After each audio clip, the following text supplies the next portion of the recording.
In this lecture, you will learn how to add Google Analytics code to your website. Before adding the code that we have got in the previous lecture, come to Add New Plugins page and search for Google Analytics. Then install Google Analytics Dashboard for WP plugin by Alan Marcoux. To fast forward the process, I have installed this plugin. On the left side panel of your WordPress backend, select Google Analytics and then General Settings.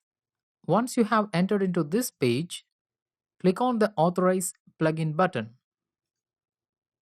Now, click Get Access Code link. You will be asked to allow permission to link Google Analytics Dashboard for WP plugin with your Google account. Click Allow and then select this code, copy it and then paste it here.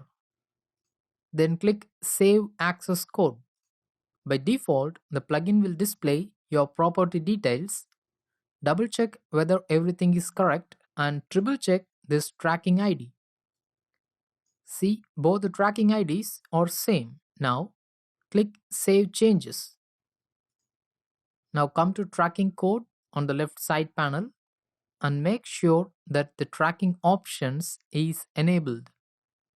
If you are using affiliate links or if you want to track downloads and outbound links, then enable these events respectively.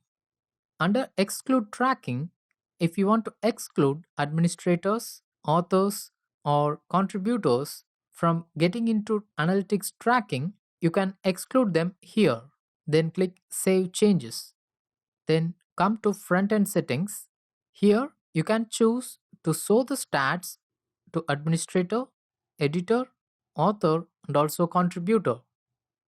Under Backend Settings, you can enable the reports on posts and pages list, and also you can enable the main dashboard widget. So let's see the dashboard widget. Go to WordPress dashboard and here comes the Google Analytics dashboard.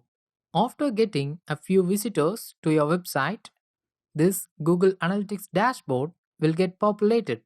If you go to All Posts section, then you can access the analytics for individual post.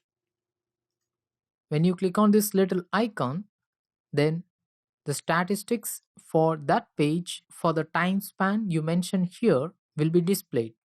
In this lecture, you learned how to add the Google Analytics code by installing a plugin called Google Analytics for WP. In the next lecture, you will learn how to connect your Search Console with your Google Analytics account.